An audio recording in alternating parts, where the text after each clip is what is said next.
Shalom, welcome to Rob on the Rock. Here we are, day 25 of March through Mishlei. We're going to look at Proverbs 25:11. And if you have your English Bible, you can look along here. It says, Tapuchei Zahav, Tapuchei Zahav. And what is that? Over here on the right, Tapuchei Zahav, apples of gold. So Tapuchei, that's our masculine plural of the word tapuach. So I'll write it here, the word for apple, like this. Tav, pei. My chet's a little big. Let me make that a little smaller. It's tapuach, like that. Tapuach, that is apple. Tapuchei zahav is apples of gold. Tapuchei zahav, and then it says be, and our be is in. Apples of gold in, what are they in? Maskiot kasef. And because it's in pause, we have what's called an atnachta here. Normally it's kesef, so our word for gold here is zahav. Let me write that here. Zion, hey, bet, like this. And our word for silver is over here. We've seen these before. Normally, kesef is what we call a seglet, like that. I'll make my peso feet a little better. Getting a little bit sloppy. So we have zahav and kesef, but it's because it's in pause, like we call it, it's kasef here. Tapuchei zahav be maskiot kasef. Maskiot is from maskit, and it means settings of silver, but it has to do with designs. It's actually used, it's related to a word used for the making of idols, like the fashioning of metal into idols. But here it doesn't mean that. It's talking about just in terms of beautiful design. Tapuchei zahav, apples of gold in settings of silver, in silver designs. So it's not a negative thing here, in my opinion. In my opinion, this is a positive, something that is attractive and has value in this world in terms of economy and beauty. But it's saying, it's not really talking about gold and silver, is it? It's talking about what says devar, a word.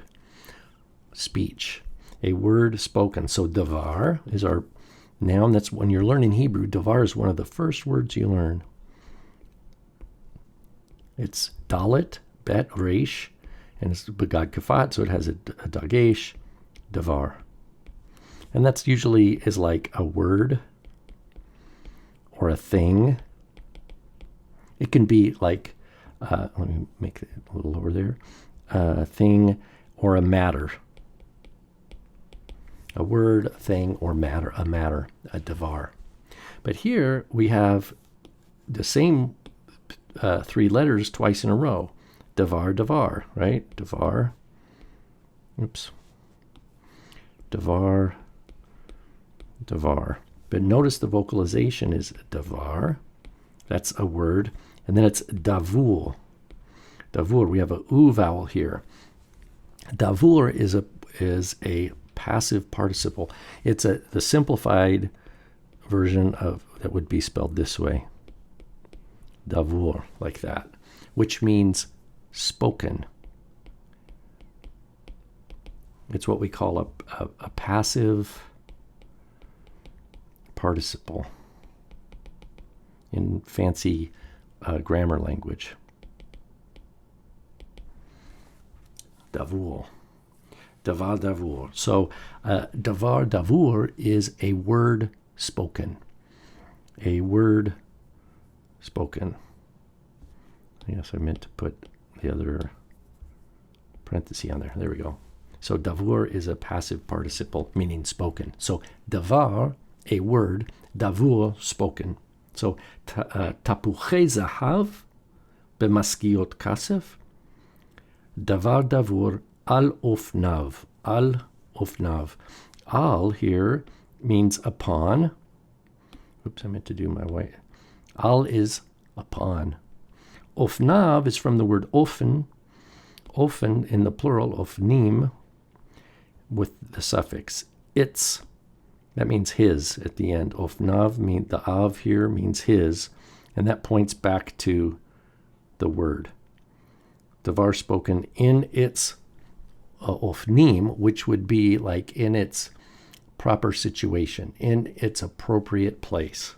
So a word spoken in its own settings is like apples of gold. So what is it saying here? It's saying that davur al ofnav is of precious value. And this reminds me of what we read in the epistle to James, where he says, be quick to hear and slow to speak. Why does and Jacob or James says that? Why? Be quick to hear and slow to speak. Well, I think we all know what it's like to have something you want to say and you blurt it out, and it's not at the right time. Has any of you listening to this ever not blurted out something you had to say, but it was not at the right time? I think we've all done that. And so we learn, ooh, that's not good. It never goes well, does it? And especially if there's an argument or escalation, people trying to compete for being able to speak, things like that. It's not a path of peace, of course.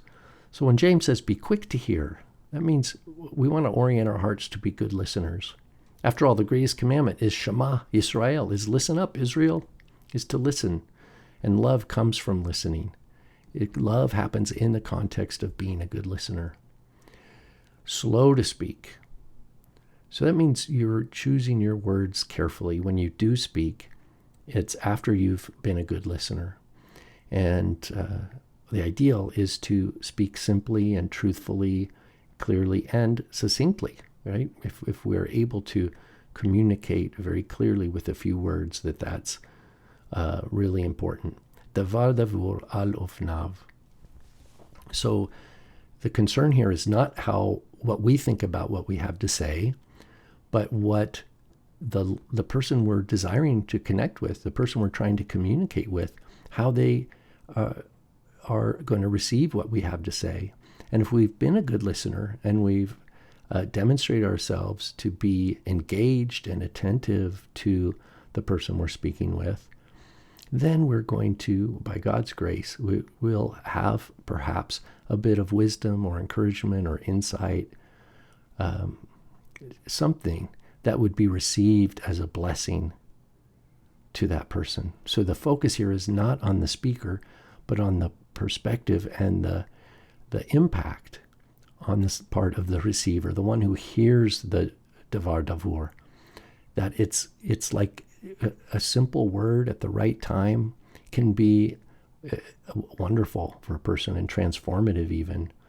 And that in the Proverbs is likened to tapuchei zahav, apples of gold, maskiot kasef, in settings of silver. That means it can be received as having great value.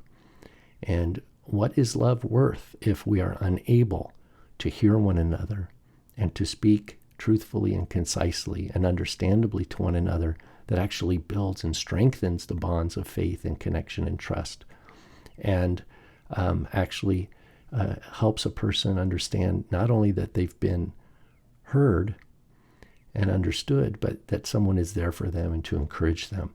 That is of great value. That's precious. It's like tapuchei zahav b'maskiot kasef. Shalom.